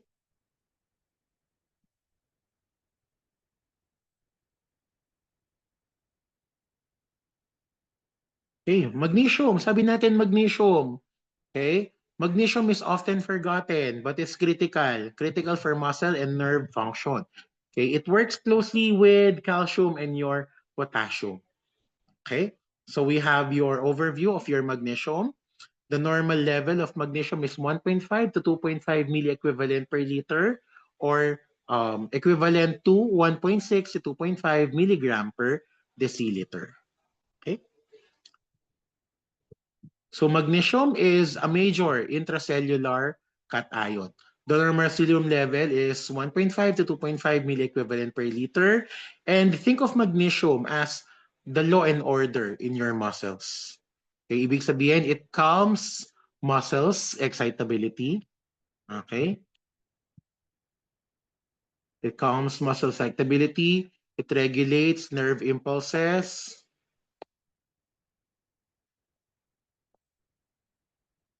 Okay? And helps absorb both calcium and vitamin D. Okay? So if pag mababa ang magnesium inside the body, it would be chaotic. You have your hyper active reflexes, your twitching, and also your arrhythmias. But high magnesium levels in your body is too calm naman. Okay? You have your weak muscles, your slow reflexes, and your bradycardia. Okay?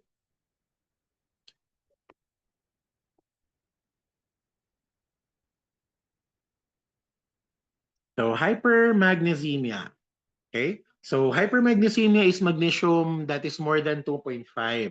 Okay? The causes might include excess magnesium intake from antacids or supplements. Okay? So yung ito, yung mga maalox natin. Okay? Mga magnesium, aluminum hydroxide, Ayan, famotidine. Okay, Kremil S advanced. Okay, your renal failure, okay, or your kidney disease, okay, because they could not excrete magnesium effectively. Okay, excessive intake of magnesium supplements and also your adrenal insufficiencies.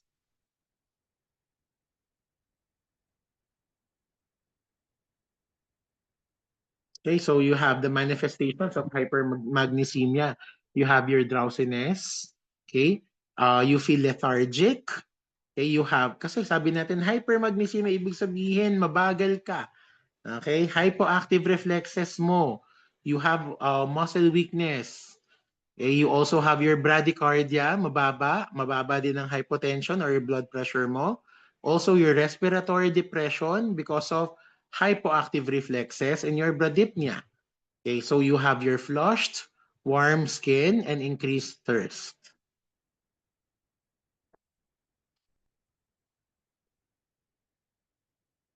Okay, so sabi natin, signs of hypermagnesemia are calm and quiet. Okay? So lagi nating tatandaan yan. Okay, so you have to also monitor respiratory status and reflexes. You notify the physician or the healthcare provider of an absent patellar reflexes. So kapag yun, you know how to incite a patellar reflex using a patellar hammer or a tendon hammer. Okay? And then kapag hindi siya reflex, so hindi siya nag-move, ibig sabihin absent ang patellar reflexes niya. Okay? You teach the patient to avoid foods that are high in magnesium.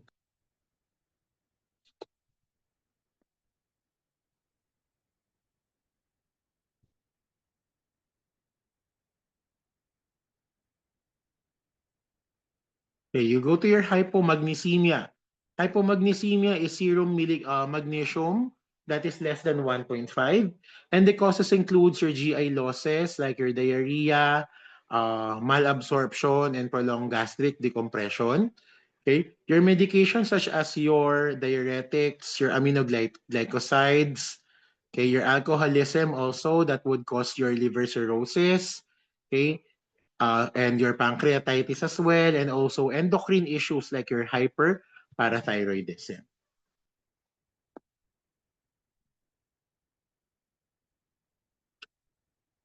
Okay, so we have your manifestations. Your signs of hypomagnesemia are the opposite of your hypermagnesemia.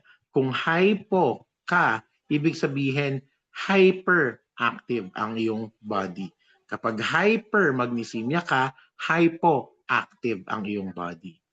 Okay?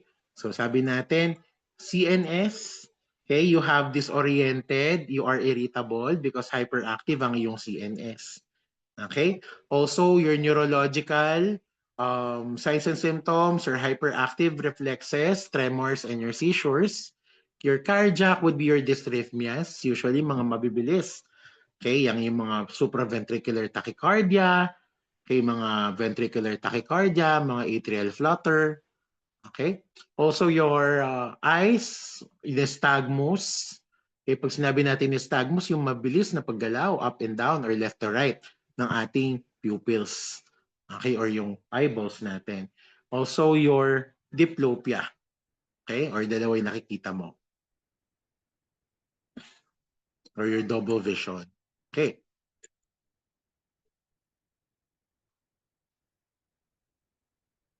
Okay, so management. Okay? Teach the patient about your magnesium-rich foods, which is high in magnesium, like your whole grains, okay? Your green leafy vegetables, meat, and certain seafood. Okay, you maintain seizure precautions because hyperactive ang yung mga muscles. Okay, and you also assess and watch out for the digitalis toxicity in patients on digoxin because hypomagnesemia increases the risk for digitalis toxicity. Okay?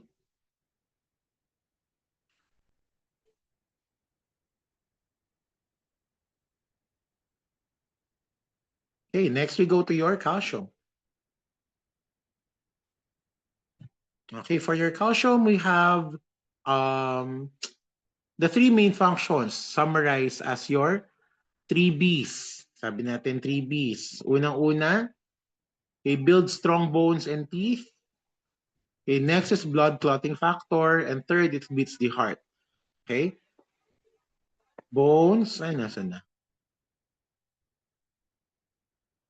Bones, blood clot, and beat heart. Okay, that is your 3 Bs.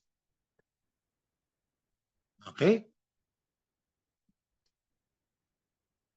So normal serum calcium is 8.5 to 10.5 milliequivalent per liter. Okay, and calcium is tightly regulated by the parathyroid gland. Okay, we have to note that your PTH raises calcium. Your parathyroid hormone raises calcium. Also, one of the hormones that regulates calcium would be your calcitonin. Okay, it has a reciprocal effect, calcitonin, with your parathyroid hormone. If your parathyroid hormone raises calcium levels in the blood, calcitonin lowers calcium levels in your blood. Okay, also, it is also regulated by vitamin D because vitamin D promotes calcium absorption from your gut or your gastrointestinal system. Okay, so calcium and phosphorus has a reciprocal relationship. Okay, when one rises, the other falls. Tandaan natin yan.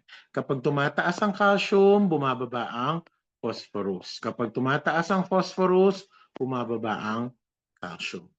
Okay, it is an inverse relationship.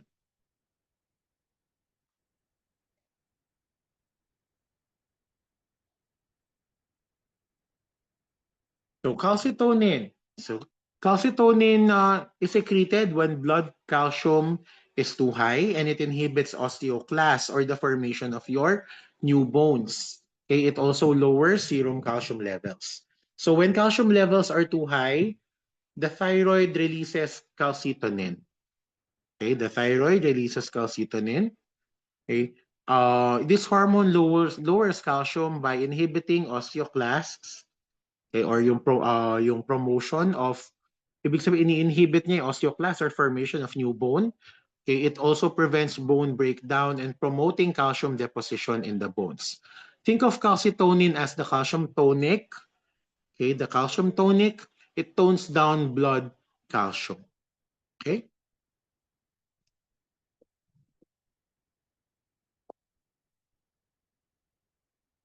Okay, your parathyroid hormone or your PTH naman. So parathyroid hormone does the opposite of your calcitonin. So when calcium is low, parathyroid hormone is secreted by your parathyroid gland. Okay, it stimulates bones to release calcium. Okay, the kidneys retain calcium, and it also activates vitamin D to increase absorption of calcium from your intestines. Okay, so we have to remember PTH. Okay, PTH pulls calcium up. So kapag PTH pulls calcium up.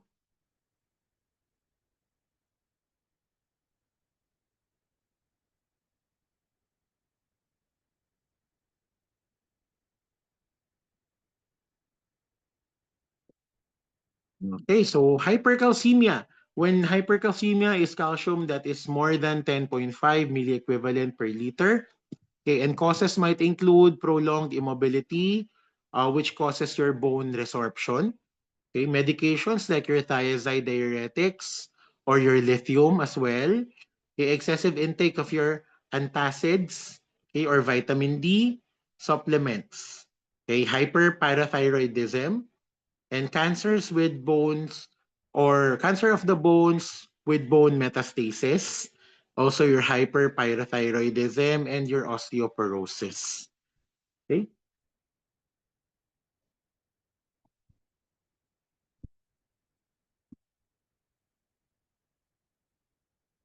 Okay, so your manifestations or your signs of hypercalcemia.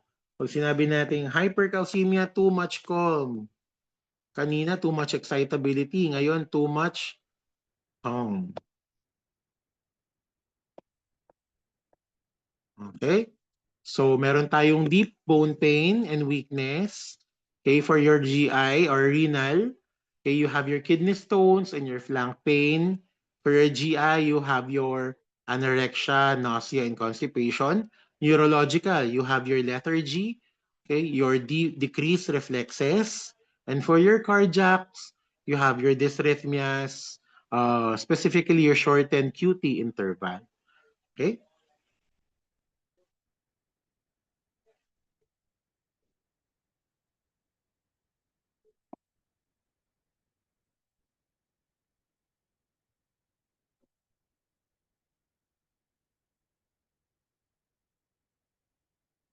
Okay, so specific nursing care for hypercalcemia. Okay, you have to encourage fluids intake to prevent kidney stones or renal calculi. You encourage fiber in your diet to prevent constipation. Bakit kayo nagkakaroon ng constipation? Kasi meron kang decreased movement ng yung smooth muscle because of, sabi nga natin, calm. Okay? Masyadong relax. Pati yung mga smooth muscle in your intestine. That is why meron kang constipation. Okay? You also teach avoidance of high calcium foods. Okay, again, high calcium foods. Pag sinabi nating high calcium foods, usually sardines, bawal na bawal po yan. Okay, especially sardines with bones. Okay? Kasi mataas po ang calcium levels nito. Okay?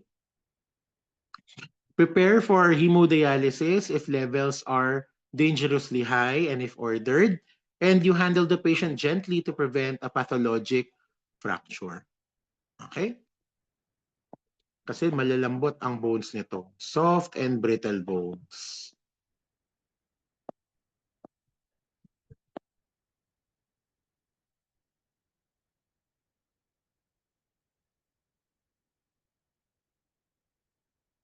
Okay, so your hypocalcemia. Hypocalcemia means your calcium levels are less than 8.5 and causes include your GI, diarrhea, your malabsorption syndromes, inadequate vitamin D intake, your medications which include your steroids, uh, isoniazid, furosemide, cisplatin, okay, hypoparathyroidism, and your kidney diseases because when phosphorus rises, calcium falls. Sabi nga natin, di ba, kapag calcium decreases phosphorus.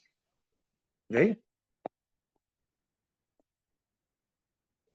So manifestations of hypocalcemia, sabi natin too much excitability. Kung kanina sa hypercalcemia, masyado kang relax. Ngayon, too much excitability. So you have your tingling, your numbness, cramps, tetany, and your seizures, your hyperactive reflexes. Kung kanina, decrease or diminish ang deep tendon reflexes mo, wala kang patellar response. Ngayon, masyadong malakas, masyadong excitable. Okay, you also have your Chivoxtex sign. Okay, ibig sabihin ng Chivoxtex sign, kapag tinap mo yung angle ng jaw mo, okay, sa medyo ilalim ng ears, okay, nagkakaroon ka ng twitching sa upper jaw or sa lips. So that is your positive Chivoxtex sign.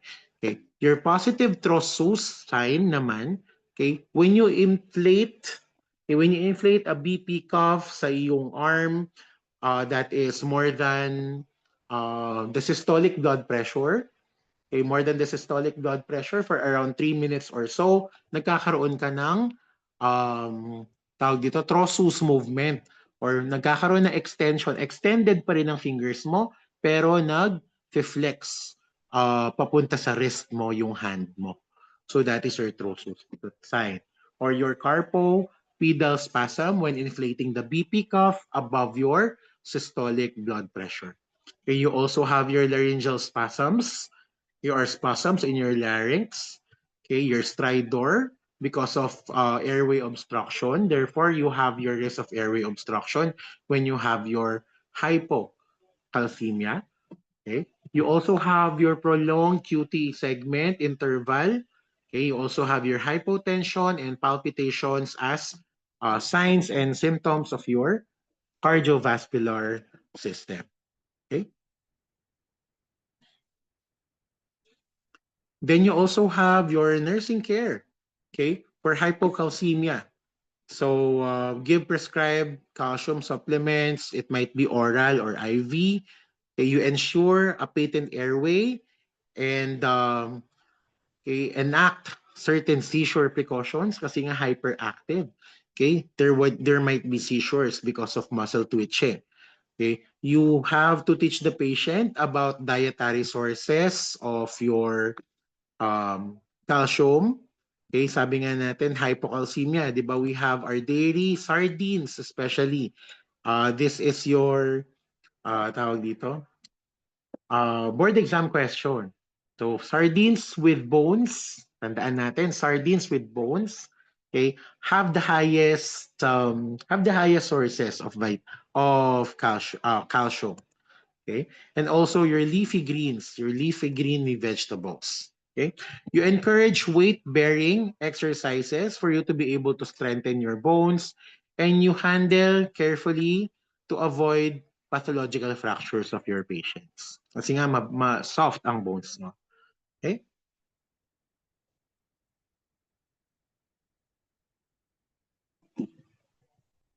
Okay, then we go to your phosphate disorders. Okay, your phosphate disorders would include your phosphate. Okay, so then phosphate is a major anion inside your cell. Okay, with a normal serum level of 2.5 to 4.5 milliequivalent per deciliter. And it is critical because it's the most important buffer and in extracellular fluid. Okay, it's the most important buffer or your phosphate buffer in the extracellular fluid, which help regulate acid-base balances. Okay. Also, it is essential for red blood cell function, okay, nerve conduction, and also your muscle activity. Okay, it is central in energy metabolism because ATP or adenosine triphosphate itself contains phosphate, as the name implies, and it has an inverse relationship with calcium. So when phosphate rises, calcium falls. When phosphate falls, calcium rises. Okay. So hypophosphatemia, when your phosphate levels falls below 2.5 milligram per deciliter. Okay, this can be caused by your respiratory alkalosis, like your hyperventilation. Okay, your insulin release, because this drive the phosphate from the extracellular fluid or the blood volume into the cells. Okay, it might also be caused by GI, gastrointestinal malabsorption, such as your diarrhea. Okay, it can also be caused by your diuretic use because of phosphate wasting. Okay, as treatment for your DKA or your diabetic ketoacidosis and your elevated parathyroid hormone level because PTH decreases phosphate. Okay, so extensive burns or your tissue destruction could also cause your hypophosphatemia. Okay?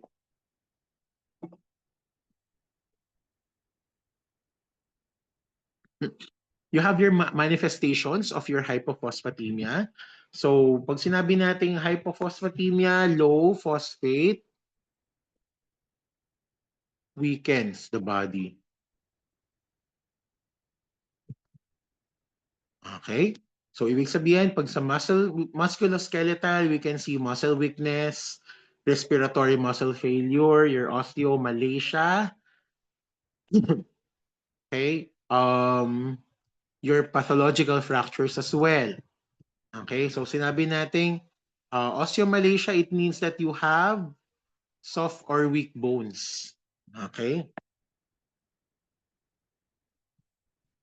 Okay, and also because of osteomalacia, you might have pathological fractures. Okay, for your CNS, you might have confusion, anxiety, okay, irritability, seizures, and eventually coma. Okay, cardiac signs and symptoms might show hypotension, okay, decreased cardiac output as well. Okay, also, kasi wala kang energy dyan, di ba? For your blood or hematologic, impaired RBCs, okay? RBCs, pwede ka magkaroon ng hemolytic anemia or may hemolysis ng iyong mga RBCs. Okay, because of this, you might have easy bruising and risk for infection due to decreased WBC function. Okay?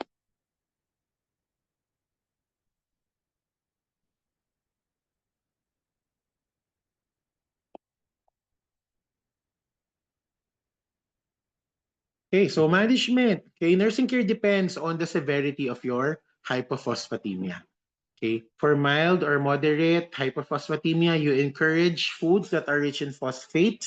And what are these foods? This would be your meats, okay, your dairy, also whole grains, and your nuts. Okay, and then you give oral phosphate supplements. Okay? If severe naman ang ating hypophosphatemia, we have to give IV phosphate replacement, usually potassium phosphate or sodium phosphate. Okay, but what do we need to do? We have to monitor carefully or closely for calcium drop. Okay, kasi kapag tumataas si phosphate, bumababa si calcium. That is why you have to monitor for a drop in serum calcium levels. Okay, then you go to your hyperphosphatemia. So, ibig sabihin ng hyperphosphatemia, your serum phosphorus level is more than 4.5 milligram per deciliter. Okay, it might be caused by renal failure, which is the most common cause of your hyperphosphatemia. Okay, cell lysis or cell death, like your tumor lysis syndrome and also your rhabdomyolysis. Okay, your hypoparathyroidism, because of your decrease or no parathyroid hormone, pag wala kang parathyroid hormone or decrease ang parathyroid hormone mo, nag-i-increase po si phosphate levels. That's why you have your hyperphosphatemia and hypoparathyroidism. Okay, your acidotic states, specifically your respiratory acidosis and your diabetic ketoacidosis. Okay, and increased dietary intake or supplements of your phosphates.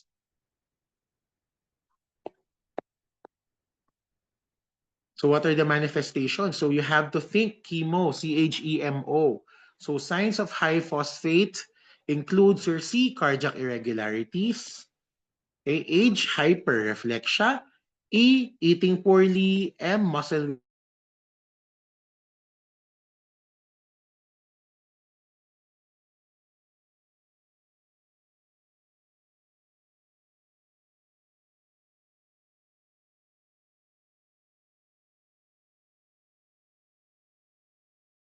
kapag meron kang hypocalcemia, meron kang hyperphosphatemia, ibig sabihin, what do you monitor? You also monitor for your Chivostek sign and your Trosus sign.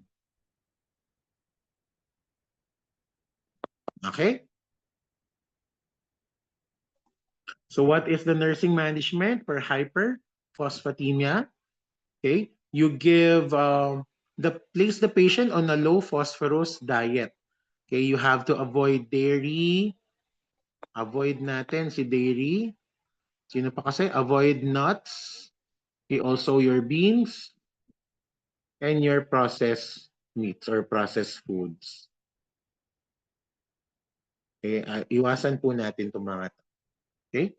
Give antacids like aluminum hydroxide that bind phosphorus in the gut. Okay, because meron tayong decreased absorption sa ating intestines or your stomach. Okay, you have to treat underlying causes like your respiratory acidosis or your diabetic ketoacidosis. And in CKD patients, sevelamer is often prescribed to control high blood levels of phosphorus. Okay? Tandaan natin with chronic kidney disease. Okay?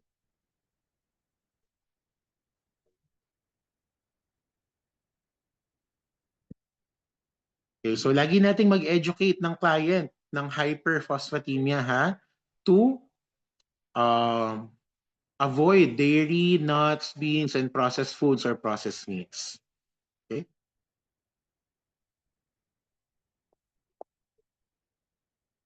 Okay, then we go to your chloride, which is the last electrolyte. Okay, so we have your normal serum level. Okay, chloride is of your 97 to 107 milliequivalent per liter. Okay, so chloride is the main extracellular anion with a normal range of 97 to 107 milliequivalent per liter. Okay, so the key rule of your chloride would be that it is working with sodium to regulate blood volume and also your osmotic pressure. Okay, it is a part of your hydrochloric acid in your stomach or your HCl, which is essential for digestion and involved with regulation of your acid-base balances. Also, it transports or help transports carbon dioxide in the red blood cells for exhalation. Okay? Because it is so closely tied with sodium, so chloride imbalances often occurs with sodium imbalances or acid-base disturbances. Okay? So lagi nating sinasabi, di ba, where sodium goes, water follows, or fluid follows. That is also true for chloride. Okay? Kapag saan si sodium, nandun si chloride. Kapag lumalabas si sodium ng katawan natin, lalabas din si chloride ng katawan natin because these two are attracted to each other. Kaya nga meron tayong sodium chloride. Okay? This is the most naturally paired element inside our body. Okay?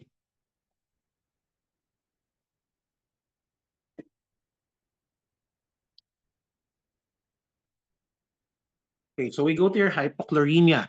So your hypochloremia means chloride levels are less than 96 milliequivalent per liter.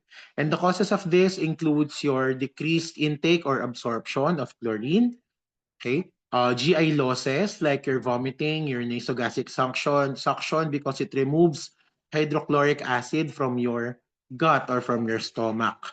Okay, your diuretic therapy, okay? Especially loop and thiazide diuretics kasi itong mga loop and thiazide diuretics na to, okay, they promote sodium excretion. Again, kapag nasaan si sodium, bumupunta sa kanya si water, nagpa-follow din sa kanya si chlorine or si chloride. Okay? Also, it is associated with metabolic acidosis. Metabolic alkalosis. I mean, it is also associated with metabolic alkalosis since bicarbonate often rises when chloride falls. So kapag daw bumababa si chloride, tumataas naman si bicarbonate. Okay?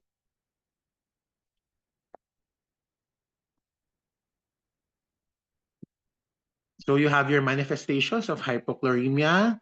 Okay, so low chloride makes the body excitable, similar to hypocalcemia. So katulad din ng hypocalcemia ang ating mga signs and symptoms ng ating hypochloremia. Okay, so agitation, okay, irritability, seizures, and coma. Okay, for your neurological signs and symptoms. For your neuromuscular naman, you have your muscle cramps, okay, hypertonicity, tetany, and increased deep tendon reflexes. Okay, your respiratory is shallow with slow respirations, and your cardiac arrhythmias. Okay, so hypochloremia often mirrors alkalosis and low sodium state. So hypochloremia is equal to hyponatremia. Okay.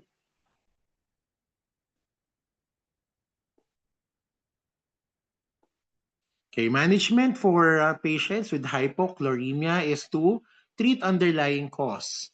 Okay, so correcting the cause tayo dito. If it is due to suctioning, you have to replace losses that have been incurred due to nasogastric suctioning. So you replace gastric losses.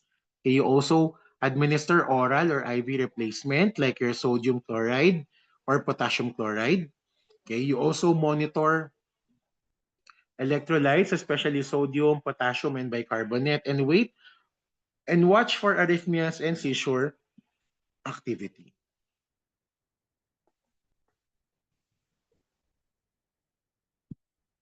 Okay, then we go to your hyperchloremia. Okay, your hyperchloremia is chloride levels more than 106 milliequivalent per liter in your blood. So this might be caused by dehydration, renal failure because of impaired excretion by your kidneys, also your respiratory alkalosis, your salicylate toxicity such as your ASA, okay?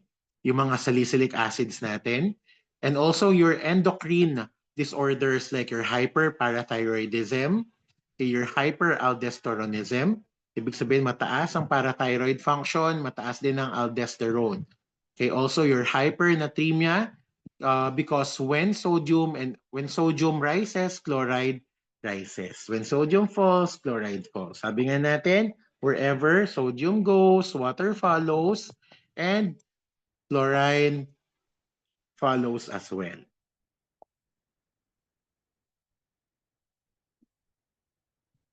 So you have your manifestations of hyperchloremia. Okay? Signs of hyperchloremia are mostly linked to acidosis. So kapag na acidosis, meron tayong confusion, meron tayong decreased level of consciousness. Okay? For your respirations, this is your Kussmaul's respiration is evident, which is our deep, rapid breathing, which is used by the body to blow off extra carbon dioxide. Kasi nga, meron tayong acidosis. Okay? And for your cardiac signs and symptoms, you have your tachycardia, okay, your hypertension, and for general manifestations, you have your body weakness, agitation, and also your edema. Okay? Sabi natin, signs and symptoms of hypernatremia mirrors those of hyperchloremia kasi natremia is also equal to chloride. Okay, so you have your agitation, again, your tachycardia, dyspnea, tachypnea, and hypertension, and also your edema.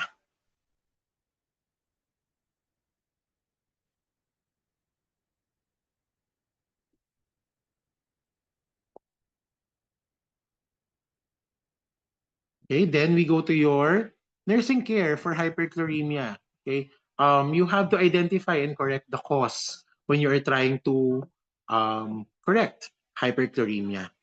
Okay, so this might be due to renal failure, some dehydration, and also drug intake. Okay, like your loop diuretics and also your thiazide diuretics or your osmotic diuretics as well. Okay, you restore balance with fluids and electrolytes. Okay, like your lactated ringer solution as a buffer to correct your acidosis. Okay, and you also have to check for your neurological, respiratory, and cardiac status very closely. Okay. So always check ABGs in hyperchloremia cases. Bakit? Kasi lagi tayong nakakakita dyan ng iyong mga electrolyte and acid-base imbalances. Specifically your acidosis or your respiratory acidosis. Okay?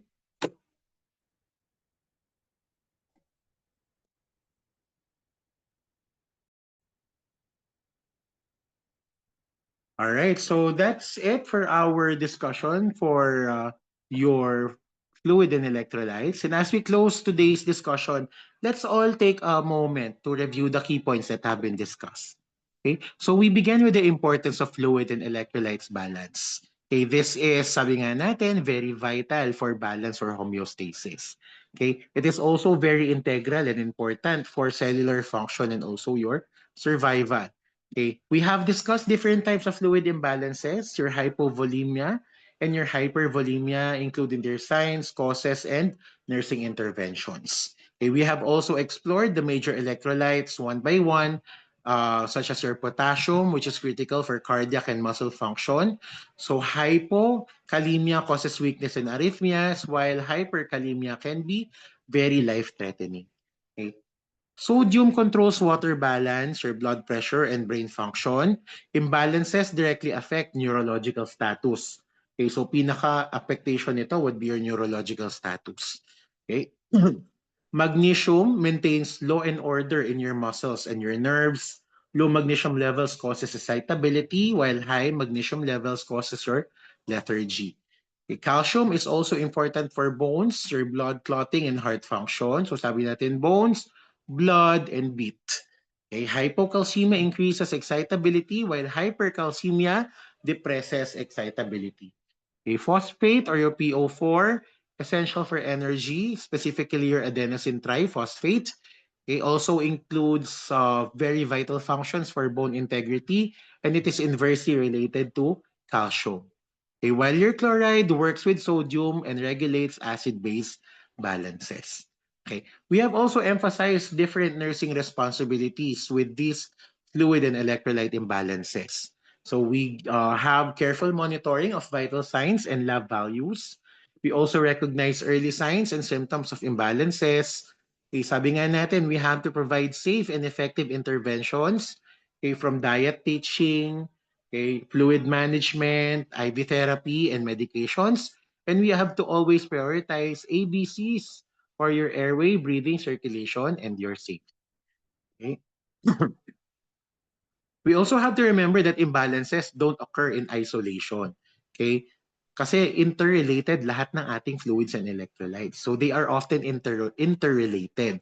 Okay, for example, a low magnesium can make potassium replacement ineffective, or high phosphate can drive calcium down. So we have to look at this in a holistic aspect. Okay? As future nurses, your role is not only to detect and correct these imbalances. Okay? You also have the responsibility to educate patients and prevent complications of these imbalances. So this topic ensures that you can respond quickly, safely, and effectively in the clinical setting. Okay? So if you don't have any questions, okay, let's end this discussion. Thank you so much and have a great day.